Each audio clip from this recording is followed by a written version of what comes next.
ishuri ryitwa ubugaragwa ni ishuri Imana icishamwe abantu bayatoranije imbere yuko itangura kubakoresha ivy'ubuhizi mu vyo bahamagariye.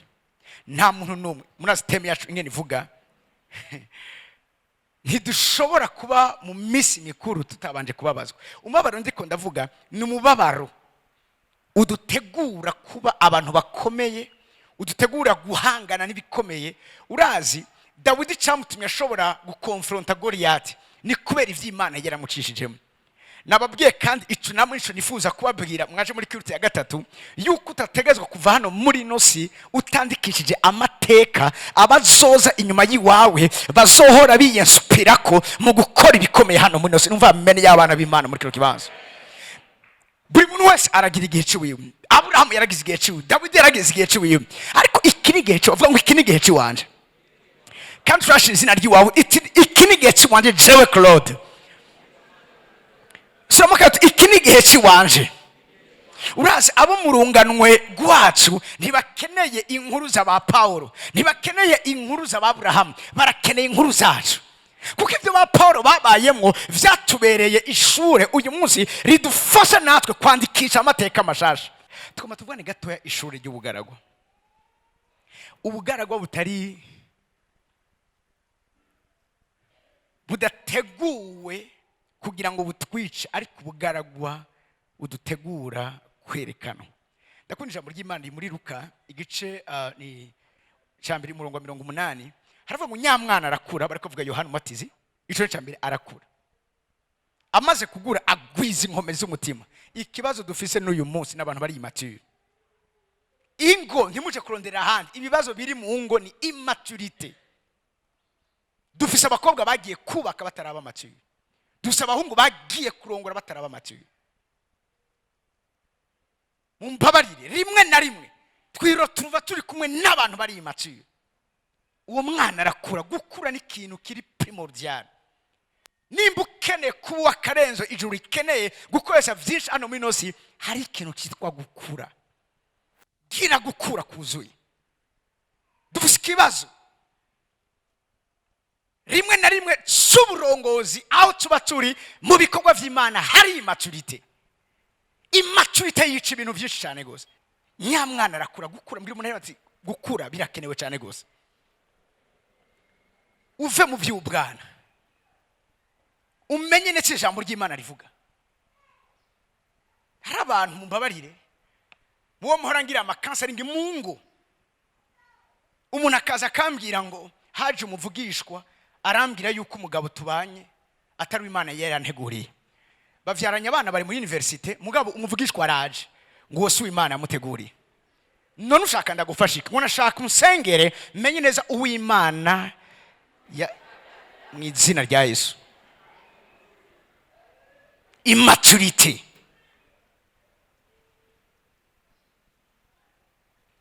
Umuvugishwa akaza ngo ari ivy'Imana ikeneye kugira ngo umare iminsi wirengagije umugabo ukwezi kose, umva atagusambuje umuntu. Ni Imana deje ivyo nivyemera. Yo si Imana. Tuzobivuga mu ikone vy'abubatse. Nyamwana arakura, kura, agwiza inkomezi z'umutima, arakomera spirituellement. Inkomezi z'umutima niziva kuza guto nyene, hari ibikorwa kugira inkomezi z'umutima zishobore kuba mu kibanza kanaka.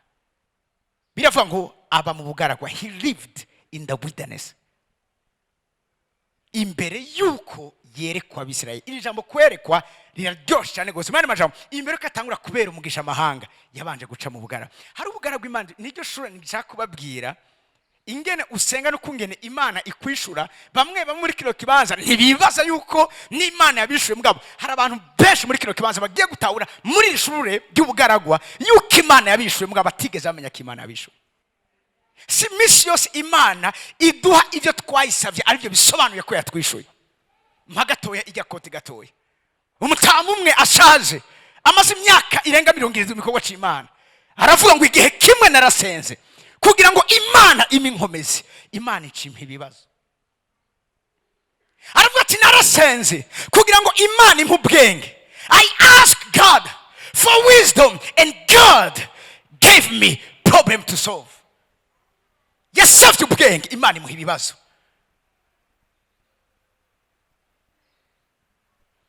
Asaba Imana gushira amanga, Imana imuha ibigeragezo, imuha ibibazo mu buzima bwiwiwe. Asaba Imana urukundo, Imana imuha abantu bariko barababazwa kugira ngo abafashe. Ataravuga ngo Imana yaranyishuye ku byo nayisabye. Siriko turiko irige shuri ry'ubugaragu. Usaba urukundo, Imana ikaguha urukundo. Usaba umunezero, Imana ikaguha abababaye. Usaba ubwenge, Imana ikazana ibibazo kugira ngo bitorere umuti. Aravuga ngo Imana yaranyishuye ku byo nayisabye. My prayers were answered. Mugabo ni bake bashaka kumva ko Imana yabishuye kubera ivyo bariko barahura navyo. Ariko ibi nivyo twigishiriza mu bugarago. Mu bugarago twakura diploma. Abigisha bo ngaha muri university bo ngaha mwisi badashobora kuduha. Ubugarago butwigisha ibijanye n'ubuzima. Hari wavuze ati ubuzima ni ishure kandi ni n'umuprofesseur mugabo akubaza utiteguye. Iyo turiko turaca muri ivyo, suka Imana iba yatwanse, suka Imana iba yaduhevye. Uyu munsi ndashaka kubabwira ko abantu bose tubona uyu munsi ari ivyitegerezo ngaha muri nose bandikije amateka. Bamwe ngo ndababwira ivyo baciyemo. Ariko reka mpere kuri kino kintu. Umunsi umwe Yesu hegereje Pasika impumurongo, atangura koza ibirenge abigishwa biwe. Birivuga ngo afata n'agatambara arabahanagura ibirenge. Mugabo ageze kuri Petero, Petero aramubwira ngo mwami ugomba woza ibirenge jewe. Aramubwira ati ego. Aramubwira ati oya jewe ntunyoza.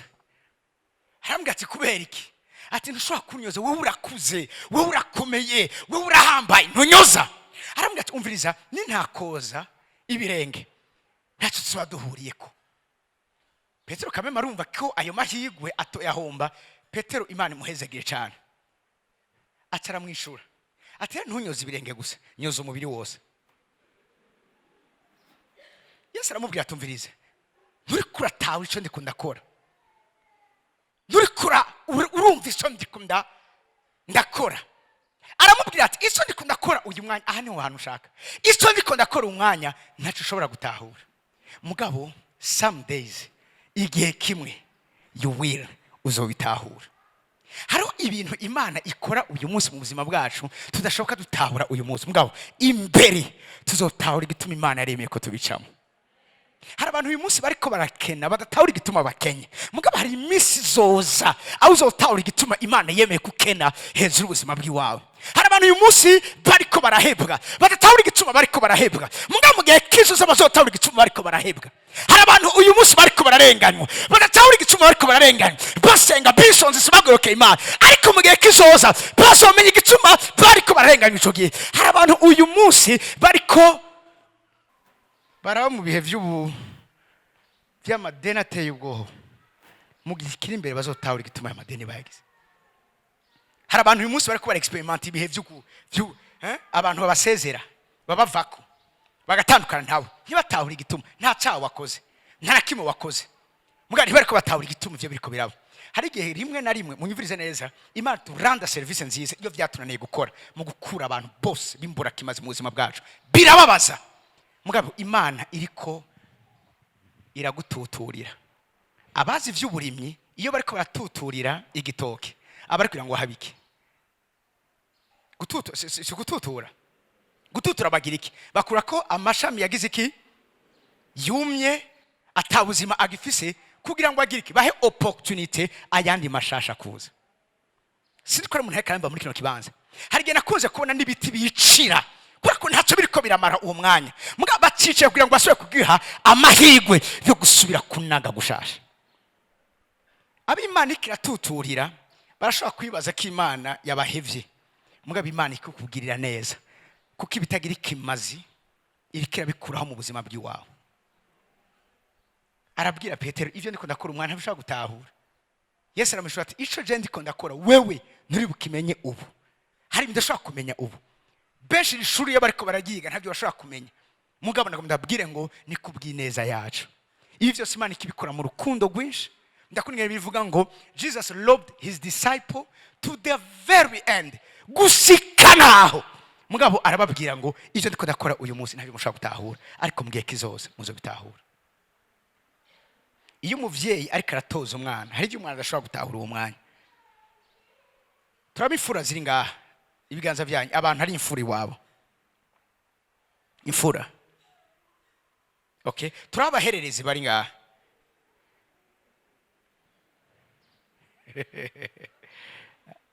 Aratinye, Imana ishimwe cyane. Hamwe noha mikrofoni imfura imwe murizi, ni gake imfura bayitereta nkuko batereta abandi bantu. Iyo ngeze kudiringa n'imfura yiwanje, womengo antuka nawe nyina niyumvira ashaka ati je nibaza ko papa wanje arico gikoko ca mbere kibaho ngaha muri nose. Mugabo nuko nzi ivyo akora nivyo batoya bibe bakora. Birivuga ngo Isirayeli ni imfura zanje. Nico gituma Imana yaba discipline, Imana itabemerera bidodomvika barungikira ivyo kubakomora ivyago. Kubera iki? Kubera ko Isirayeli niyo mfura y'Imana, ishengero rya Kristo. Birivuga ngo turi imfura z'Imana. Nico gituma reka mbabwira ikintu kimwe, iyo Imana itagushije muri ishure ry'ubugaragwa, uzomenye neza kitakwizeye atanace kwiteze ko gikomeye. Abaca mu bikomeye nibo bavamwe abantu bakomeye.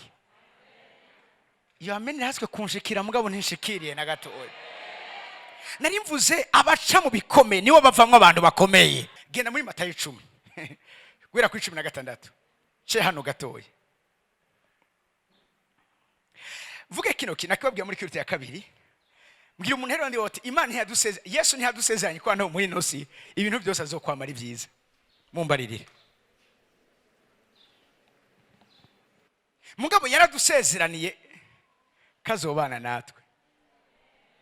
Isezerano twebwe abana b'Imana dufise so kwama turiko turatwenga. Mugabo isezerano dufise nuko nige tuzoba turiko turarira azoba ari kumwe natwe. Amen. Basikari y'abantu bari mature bariko barumva ndiko ndavuga. Yesu ariko ararungika abigishwa biwiwe. Mugabo hagataho nko Imana yaranjanye muri kino candiswe, ufite mbona umutima w'Imana ndavuga uko nikashaka ko tumera. Ibi nivyo vyumviro ashaka ko bigira ubuzima bwacu. Raba twagiye Matayo 10:16 turavuga ngo raba mbatumye muri nk'intama mu mabingira hagati. Yesu ntiyabajije ukuri kwiyo bagiye mu bintu muri no minsi ifitiye umutwaro ni ingo z'abajene umunsi ariko aragira mariage. Ofete ntidutegura neza aba bagiye, kuko uraho n'umuhamagaro. Bwira umuntu rero ati urugo n'umuhamagaro. Mbatumye nk'intama, harimo amabingira muri mariage. Ababwira ko mariage ari honeymoon gusa barababesha. Hari ipiripiri, hari y'amahwa, hari y'amabingira. Abakuze bari ngaha ivyo ariko ravuga muri ko muravyumva. Ntivyamara ijote akanwa kakubwiye jote mukashaka kubwira ati jote de tout mon hari wigeze kumbwira ngo urumva ngo nopfuma mbona impene yako ndamubona. Ayo n'amabingira. Mugabo kandi abo bantu hari umunsi umwe bigeze kuba bariko bashana ku mastati. Hari gihe vyari bishushe. Mugahagezaho isura y'imbuzi iruta isura y'umugabo. Mbatumye muri nk'intama mu mabingira. Ini ishure ry'ubugaragu.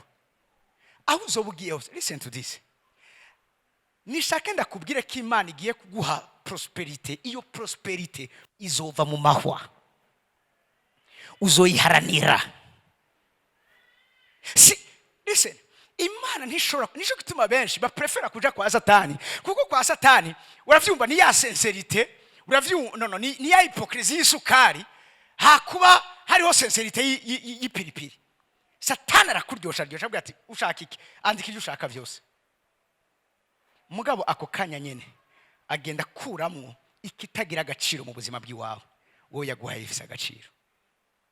Ashobora kuguha amafaranga, mugabo eske naye amafaranga ushobora kugura itiro ryawe igihe ugiye kuryama mu ijoro, agatwara itiro n'akarorero. Ashobora kuguha ivyo ukeneye byose, icubero hano muri yose, gukomera hano muri inosi, mugabo akagutwara uruvyaro. Umugisha uri hehe aho hantu?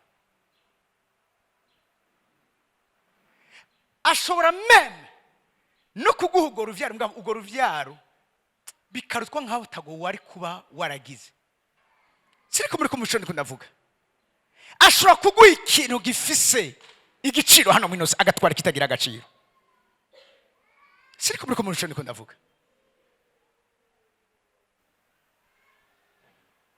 Ndabatumye nk'intama mu mabingira. Nimba uri intama ukabuze guye mu mabingira, hari impano aca babwira. Acabwa ngo ntukore mugire ubwenge nk'inzoka.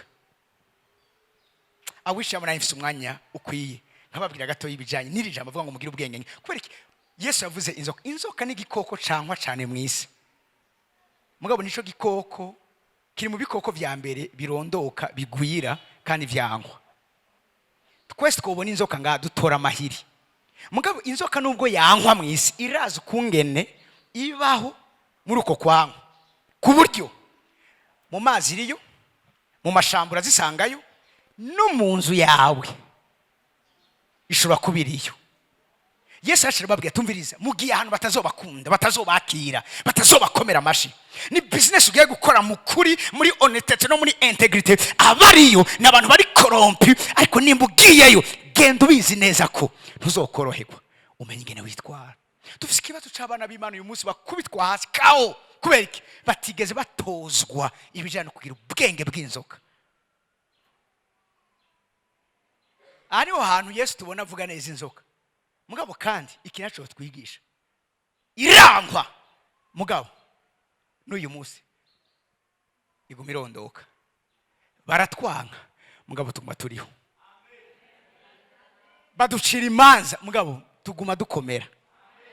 Ubu nibwo bwenge bw'inzoka. Wa mugani w'ikirundi uravuga ngo igiti kirakurira bigena gute igiti gikure mu babaje. Ubwo no ubwenge. Ubizi neza yuko nta numwe akeneye gutera imbere, mugabo malgré ivyo byose ugatera imbere. That's the wisdom of snake. Arababwira kandi mumere nk'intuma atakarohe. Mwani majambo ntibabaronke kikosa ico babagaya. Baguhore kusenga cyane, mugabo ntibaguhore ingeso mbi zawe. Baguhore ko ubatse neza wumvikana n'umugore. Hari abagabo uyu munsi bafise ikibazo. Uyu munsi nababwiye babita bakanyanga ngaye Bujumbura. Kubera iki? Kubera ko babanye neza n'abagore. Mube nk'intuma atakarohe. Mucongeze bavuga gute? Harmless as doves. Mwirinda abantu. Ngira umuntu bati menya abantu. Mumbare timenya abantu. Imbere ko kwirinda abantu, tangura umenye kumenya abantu, menya abantu. Abagutwengera boss ntibakunezerewe. Abaguposta boss nturi kuri profile y'imitima yabo no ku masati y'imitima yabo. Hari abariko baragira inkinamico. Menya abantu. Abantu ubamenyera mu bugaragu. Garuka ngaha rero gatoya. Avuze ngo mumenye abantu. Kumva umuntu ntiyomenye ko umuntu yogirirwa nabi na mwene data. Basengana. Bumvira amajambo y'Imana hamwe. Menya abantu. Yambabwira ikintu kimwe, mugabo Imana ishimwe. Hano hantu iri shengero iri yerekwa. Sinzi gituma iki kintu Imana yacujuje ikirere cy'ahantu. Tubwiza kuba ba Peresi. Peresi muramuzi? Nuwicira icuho. Mbwira umuntu hano ati icira icuho. Siriko muri ko muranyumva. Bugaye ahantu hose. Mugabo uri ndani. Washitse ngaha gute? Ntabwo ukeneye kubabwira. Mugabo washitseyo. Bakubita urutoki. Bazosura kandi barukubita ati twarasamaye. None ibi byashobotse gute? Baba Peresi. Mena wicira icuho ushikeyo. icira icuho. Bigenda gute ko mu muryango we batamuntu n'umwe yigeze asohoka, mugabo we yasohotse yabaye perezi? Ugasanga abantu bose byaranse, barakoze business biranga, we birashoboka ninde? Ni perezi. Numva amamene y'abaperezi n'abaperesine ngano. Aba rero bigishwa muri ishuri ryitwa ubugaragwa,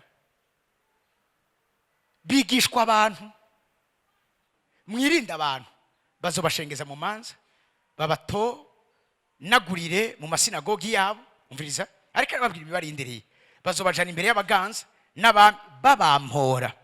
Raba, muzoba ikimenyetso kibabere icabona bona abanyamahanga. Next verse. Ariko babashengeranye ntimuze muhagarike imitima ico muvuga n'ingene muzokivuga, kuko ivyo muvuga muzobihabwa muri ako kanya. N'abantu bagumana n'Imana, abantu babataye. N'abantu bagumana ijwi ry'Imana, atawundi muntu ariko arumva ijwi ryabo. Ifyo muzoba mukwiye kwishura muzobihabwa ako kanya. Iri jambo ndarikunda cyane gose. Nico gituma mu bintu namatwe ndabwira abantu bose bakeneye gushika mu bikomeye, ntugakore intamuko nimwe yo kuja imbere atajwe riko ravugana nawe ry'Imana. Muriko mubishobora ko ndavuga? Muriko mubishobora ko ndavuga? Umuntu afise information y'ijuru, uyo muntu akomeye kuruta ufise ibigwanishwa bikomeye muri no siboneka. Ivyo muzovuga muzobihabwa, ntibizova muri mwebwe. Muzokoma mufise inyishu, muzokoma mufise igikenewe, muzokoma mufise support yanje, muzokoma mufise ubufasha bwanje. Mwamigejutse muziko hagataho avuze ngo muzohabwa ko kanya ico muvuga, birasobanuye iki? Muri ubwo bugaragwa nzoba ndi kumwe nawe. Anucanzana ikintu cyitwa umuntu wa kane. Umuntu wa kane ni umumarayika w'ijoro, adusanga mu muriro, mwitanure ry'umuriro. Muriko murangiva muri kino kibanza. Arakomeza kandi akavuga, muguma nanje gatoya, kuko atazoba ari mwebwe muvuga, azoba ari mhemu waso avugira muri mwebwe. Next verse. Kuko ata umuntu azoshengerana uwo bavukana ngo bamwice, abavyeyi babishije. Next verse. Turi mugihe kitoroshe, umupapa ashaka gutanga misiyo kwica umwana wiwe kugira asigarane ivyo yamwanditseko, aho umumama ashobora gusambura mariage y'umwana wiwe kugira ntahombe amakado umwana wiwe yahora muha. Isi turi mwirateye ubwoba muri no misi. Yesu agasiba ngo umwansi azowo mu nzu yawe, azo wa wundi akuzi, wa wundi mwaganiriye, wa wundi mwasangiye, wa wundi azi intege nke zawe, azi n'inkomezi wawe. Yesu aravuga mube maso, mumenye abantu, mwirinde abantu. Iri ndio shure ry'ubugaragwa, aho udashobora ngo nakomerekejwe n'abantu. Mu bugaragwa dusohoka tutari abantu bakomeretswa n'abantu, ahubwo dusohoka turi abantu bazi abantu, bazi n'ukungene babaho, bafise ubwenge nk'ubw'inzoka mu bantu. Muriko mubishobora ko ndavuga? Muriko mubishobora ko ndavuga? Next verse. Muzoba mwase na bose, aragatwa twagize. Niba bahama mu gisagara kibe muhungire mu kindi, kuko mbabwira ukuri yuko mutazoye turi bisagara vyose vy'Ibwisirayeli umwana w'umuntu ataraza. Mubona hari ikintu kimwe ciza Yesu yigeze babwira?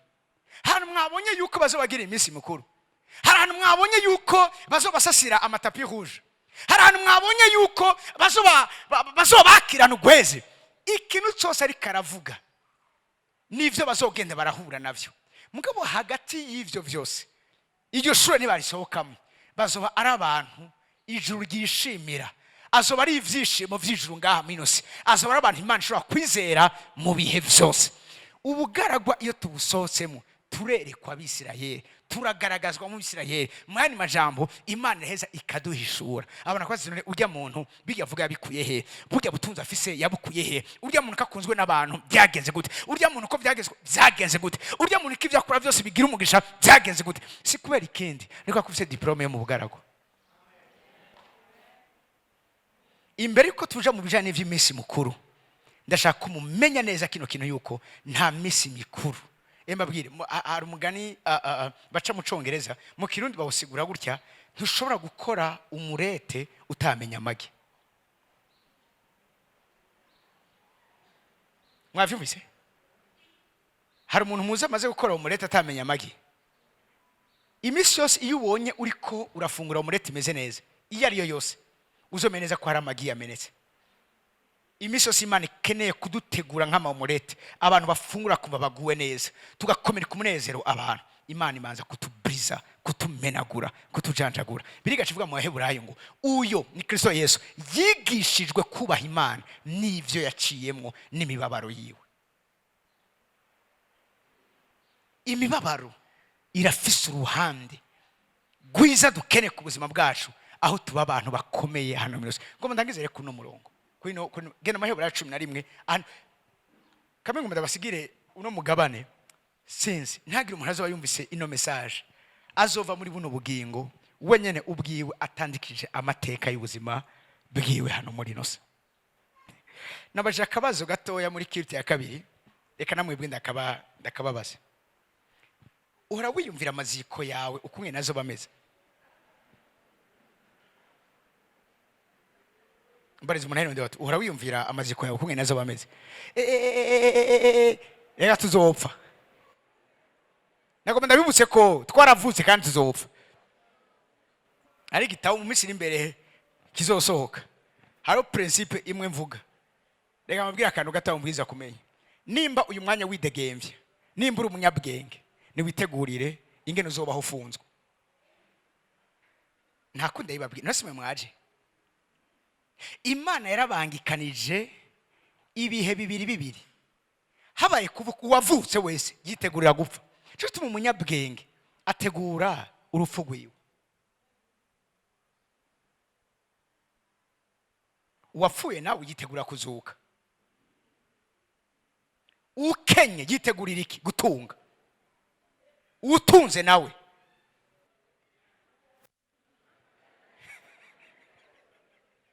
ko mwanga kubivuga. Ibi nivyo bizogushoboza kubaho neza. Hari abantu bitigera bica mu mutwe yuko bashobora gukena. Muganda agomba kubwira nimba mu mutwe bitaraca yuko ushobora gukena, nagomba kubwira yuko nta service nziza uri kuraranda ubuzima bw'iwawe. Simvuze ngo uzoca ukena, mugabo nuvyiyumvire ko hariho iyo probability. Imana ishimo cyane. Ukiri umusore yiteguriye iki? Gusaza. None sivyo? Uri mwibohero tujanye ubutumwa bwiza tumbwira yitegure kugira iki? Kuba widegemvye. Alo raba neza kino kintu. Amaziko yawe azoba ameze gute? Icambere azoza ko abantu bangana gute? Kuko abantu bazoza ku maziko yiwawe n'abantu hari ico wamariye ubuzima bwabo, n'abantu ufise ikibanza mu mitima yabo, n'abantu bangahe ufise ikibanza gikome mu mitima yabo. Hama sivyo gusa, amaziko yawe azomara umwanya ungana gute? Hari gihe tugenda ku maziko kamengo ntayabaye. Je namaziko ngenda ku maziko nkasanga tugahura n'abavuyeyo bavuyeyo kuvuna ko vyanyarutse. Ufite igituma vyanyarutse nikuri ko nta ntaye nyinshi zari zihari. Kuko hari umuntu avuga amahera asize kuri konti, ntibavuga amazu. Muri amasiko umuntu avuga ngo urumva ngo asize yubatse ama etage aya ariko baravuga abantu yubakiye, baravuga abantu yigishije, baravuga abantu yagiye akorera ivyiza. Ni bande bazoshinga intahe bavuga ivyo wakoreye ubuzima bangana gute? Canke hazo hari abantu bavuga urasi ko ari abantu umunsi umwe umuntu ambwiye ati no ntegeza kuja kuri anterema yiwe kuko ingene yabaye umunyakibi sindavyumva ko yapfuye. Ifo ko ndagira nkabona ko birihe yere yapfuye. Kuko bashobora kuba babeshe. Nawe nyine ashobora kuba yabeshe ko yapfuye atafuye. Ivyo biduha ofete kugira iki? Kugaruka tukishyira mu buzima bwacu. Tukasuzuma ukungene turiko turaba. Uwigishijwe ishuri ry'ubugaragwa ndiko ndababwira. Arazi ukungene agira ikibanza mu mitima y'abantu. Nta kindi. Abantu bakeneye kubakunda unconditionally, ata condition. Nta kindi. Abantu bakeneye kubakira namwe ndayivuga kare muri kwita kabiri kwerekana abageni bacu. Hari problem abantu bagenda ku rubanza rw'umuntu bazi ngaha. Mugabo nimba tuberekanye ngaha nabo ngaha barazwi ngaha. Uko nyene uselection nuko nawe hari abantu bazoselection. Siri gituma abantu ivyo bintu batavyiyumvira. Nta kintu kiryoshe nko gukora iciza umuntu bizi neza ko atazoronka amahirwe yo kugigusubiza. Abo nibo baduha amanota menshi mu bwami bw'Imana kuruta iyo twakoze iciza ku bantu tuzi neza ko basohoke dusubiza. Cyituma Yesu avuze ntimukagurane umuntu muzi neza ko nawe azobagurana. Nukwifasha. Iyo umuntu avuze ngo ndakunda inkoko ntayikunda kugira ngo ibeho neza, ayikunda kugira ngo we abeho neza kuko ayikunda iri muri estoma yiwe. Reka turangirize gato yakura no majambo. Abahebura 11.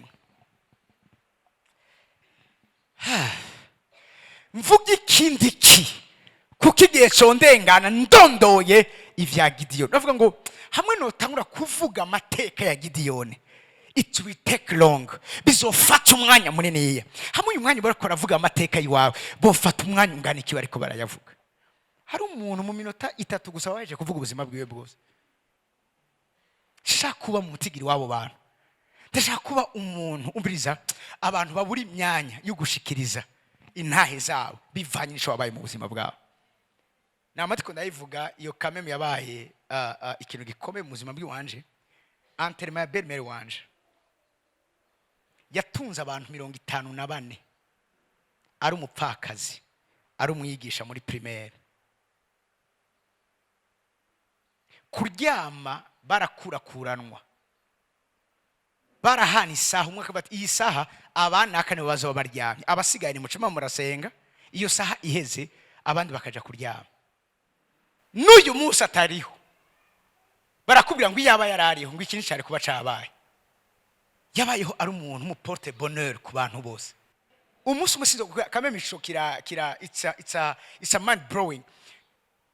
Yafashe umukozi wo mu nzu aramusengera, aramubwira ati wowe ko waje kuba ngaha, ati Imana aransezerane ko ata muntu numwe azoba mu nzu yiwanje azoba umuntu abayabaye. Ati ngoma ndagusengere mu minsi iri imbere uzobura umuntu ateye ubwoba. Iryo sengesho barisenganye n'akaneve kiwiwe bose abandi bariko baratwenga bavuga atari ko oya nawe ni Imana iragiraho imaniye. Uyu none urazi yuko uyu mukozi uyu munsi turiko turavugana afise inzu yiwe ya etage, afise imodoka yiwe nizimucira amahera. Uyu munsi ni umuboss, ni umupatron ateye ubwoba. Mugabo yaramufaye ati sindabivyo urimo, je ndadisezana Imana yampaye, ngomba ndagusengera wozo buri umuntu akomeye. Uyu munsi ni umuntu akomeye. Wow. Hamwe twotangura kudondora ivy'iwawe byo fata umwanya ungana gute. Umunsi wose ndahejeje, umunsi wose Imana iguhaye umeneza ko Imana iguhaye umwanya wo kwandikisha ama stories yiwawe. Create your own stories. Gicuremye kizotuma baje nyuma yiwawe bazokubakira ku buzima bwabo bwiza bazabarimo. Nta kindi nico ikindi ishuri ry'ubugaragwa ritwigisha. Mugabo hagati n'ivyo natamene mwigeze mumpa ivyo iyo biheze kameme haca bivuga ngo inyuma y'ivyo haza imisi mikuru. Kameme kwira basugenda ufise ibitwenga twenge ku maso yiwawe, ngiye umuntu hari bandi yiwawe ati inyuma y'iryo shuri hari imisi mikuru iturendereye. Surakana mbwira uti hari imisi mikuru iturendereye. Abakwimye ingurane bazoza kukugurana uwo no munsi mukuru umva amene yawe. Abakwimye contact bazogusaba contact numva amene yawe muri kiro kibanza. Abagufashe nabi bazokuramutsa baciye bugufi, iyo ni imisi mikuru numva amene yawe muri kiro kibanza. Abari bavuze ko biheze byarangiye bazosura kandi kukubona uri kuranaga, uri kuratotahara, uri kurakomera numva amene y'abantu y'Imana muri kiro kibanza. Utubazosura kutubona kandi biva ngo mbaye ndagutakanya gatariko nzokugarukako. Hari Imana ibiradutayakanya gatumugabo yatugarukako ikatugarukako. Nakiri abantu mu mwanya muri biro bambwira ingene bagwaje umwana yavutse atageze ku mezi 5 n'iminsi 21. Muganga arababwira ngo uyu mwana muri 72 azaba yapfuye. Wa mupapa atari ku muganga, hari Imana twasenze twe twumva umenga umwana azobaho. Ati yego urashobora kuba uri kuriremesha kandi nta wanga umuntu yiremesha. Ati ni vyiza guma wiremesha gutyo nyene. Ati mugabe ivyo nivyo turiko turabona. Wa mwana arenza ya masaha, wa mwana amara yandi mezi 4, wa mwana asohoka muri kuvize. Mbwa baramubwira ati ariko ntimuze mutangane mwabona ko kana kabaya kajuju kuko ntikigeze karonka umwanya yuko hari ibintu bimwe bimwe bigenda videvelopa mu bwenge bwiwiwe. Ati uwo mwana apote ni umwana cyubwenge kuruta abandi bana bose. Yo numva meni yawe imeze neza muri kino kibanza. Numva meni yawe imeze neza muri kino kibanza. Iyo ni misi mikuru, that's suffering, aho Imana ihindura ubusa amajambo y'abakomeye hano muri nosi ikimika ivyayo. Kandi ijambo ry'Imana cyarimbwira ngo inama yanje niyizoshika niyizorama nta kintu kimwe kizoyihagara imbere. Numva amen amasi yanyu menshi muri kino kibanza mu izina rya Yesu.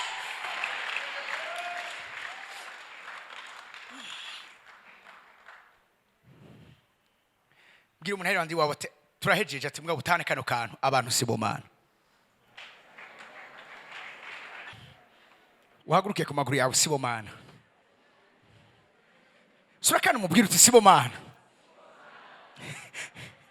Barakwimye ideni bibaza yuko utazosha gukora urya mugambi. Imana igiye kuguha umuntu azoyaguha ta deni aguhaye, azoyaguha. Numva amen meze neza atama intere agukeneye ko kuko yarongowe n'ijuru ari gisiga cyarumoye. Imana ikuye mu gihugu cyakure kugira ngo kize gishitse imigabo n'imigambi yayo hejuru ubuzima bwa baba nibabiri ko kibazo ruva amen yawo. Peresi, persine. Heya, baturindire, mbiri umunani ati baturindire. Hajya bavuga ngo twodondora ivya Gideyoni. Mugihe kigiye kuza tuzodondora ivyande. Tuzodondora ivyande. Yo mvugira tuzodondora ivyande. Tuzodondora ivyande. Numva amen meze neza. Numva amen meze neza. Tuzodondora ivyande. Hashira izina ry'iwawe, tuzodondora ivy'iwawe hamwe twovuga ivya igihe cyo turengana, igihe cyo tubana gito. Haleluya. Biravuga ngo hari bitangaza vyinshi Yesu yakoze bitanditswe. Uwo dukomokako amateka yiwe yose ntiyanditswe. Parce que iyo bayandika nta gitabo hano muri nosi vyari gushobora gukwigwamo. Ivyo fate birambwira yuko nimba naramwizeye ayo niyo mateka yanje. Abantu ntibazoshobora kuronka vyose bavuga. Numva amen meze neza muri kino kibanza. Numva amen meze neza muri kino kibanza. Numva amen meze neza muri kino kibanza. Haleluya. Umugabo yitwa Elisa hagata mwahaguruse. Umugabo yitwa Elisa biravuga ngo mu gihe ciwiwe intambara z'Abisirayeli zirahosha. And the wars ceased. Umugabo umwe atagira igisirikare, afise ijambo ry'Imana muri we, afise ingabire n'amavuta n'umuhamagaro by'Imana ku buzima bwiwe, atuma igihugu kiba impore. Shaka ndakuvugishwe ku gatowe. Umuryango wagiye kugira impore kubera wewe. Naravuze umuryango waragiye kugira impore kubera wewe. Intambara ziragiye guhagarara kubera wewe. Numva amen y'abatabazi muri kino kibanza. Narababwiye sinzobabwira ibintu nkikekeranya, nzobabwira ibintu nikorakoreyeko. Ugumurota uri inyentambwe, uri hariya bahita gute? Hariya ni Musagara nyene. Ugumurota uri hari ivyanda, ugumurota uri mu biso. Wewe wavukiye mu Kinindo, wavukiye ku Musaga, muga wamurota misoso uri ruguru. Bisobanuye ikivyo? Waravuye uvaye nk'uhunze, muga wamurota ari uri kubera imisoso ndoto zawe zose zirefera hariye. Hari amareklamasi ava hariye. Ukabifata ibisanzwe. Numva amen mezeza muri kibanza. Tugiye gukora amamisho dusubire iyo twakomotse. dusige tuhatuye umugisha, dusige duciye urubanza. Urabona abandi bose baratera imbere sofa w'iwanyu gusa, nugize ngo araduze baca mumena umutwe. Urasigura gutegera umuntu abatanguye kuduga neza ako kanya nyene akaba ariho acafa. Kandi twafata ibisano ngo ngo yanukuri ngo abasenzi basenge, si gusenga gusa. Iyo mpemu iyo itaranduwe mu muryango hari n'abandi izohitana. Rero Imana ishimwe yuko aya mabanga twe turayazi, tuzogenda iyo twakomotse. Haleluya. Para yo twashira ibicaniro. Imana ishimwe cyane. Twasige ibicaniro, ibintu byose bigende neza mu izina rya Yesu. Amashimeshwe ku mwami w'abantu. Dusenga Imana, twunamisha amaso yacu, reka dusenga Imana. Mana yacu kwizegwa, abana ba turagushimiye, abana turaguha icubahiro, uri umwizigirwa, urahambaye, nawe uhwanye nawe. Turagushimiye ko byaguhimbaye ko utumenyesha ano mabanga. Kandi Mana icatumye tukumenya kwarubwira ngo mu gihe gisa nk'iki uhoraho Mana yacu ugira neza, tuguhesha icubahiro mu batuye isi. Mpezagiye abana bawe Mana, ubugura amaso bamenye neza mu izina rya buryo ubushobozi ivyo bagwana navyo, ivyo bahura navyo mwami Mana, kugenda bavyitwaramwo intambara zabo, kugenda babwiza umwami Imana yacu neza kuzifatamwo, no kugenda gitanga cy'amahanga bagwize inkomezi imitsima yabo, bagaheza kwiga mwami Imana ishure waba uri kurabacisha mu by'ubugaragwa kugeza aho gitanga cy'amahanga Mana yanje kwizegwa ubashira mwami Imana yacu neza kumugaragaro, aho amahanga yose amenye ico wacibiye mu buzima bwaho n'umugisha mwami Imana yacu neza wabarungikanye hano minose. Ndabahezagiye bagende barondoke, bagende mwami Imana batotaha, bagende bagwize mwami Imana yacu neza umwimbo muri vyose mu izina rya Yesu Kristo. Bagende mwami Imana yacu neza baneshe mu ntambara zose bashobora kuba bariko barahura nazo mwami Imana yacu neza. Uburimbi bwose bushingirwa ubuzima bwabo ubwo bushingure mu izina rya Yesu Kristo. Mana yacu neza babireho bote ahiyaguye mu izina rya buryo ubushobozi. Mana ubagira batabaza mu miryango yabo, ico Bowazi yabaye ku muryango wiwe abarico baba mwami Imana mu miryango yabo mu izina rya Yesu Kristo. Turakwizeye kandi turakwiteze kugiye gukora ibidasanzwe. Ushitse ijambo rya ariko ratubwira tuguhaye icubero tugushima, tuvuga ngo mwami Imana amashimo yose icubero cyose ni vyawe, tukomeye amashimo yose tugushima kuri Imana ihambaye kandi uri umwizigirwa ubu kugeza ibihe byose mu izina rya Yesu Kristo. Amen.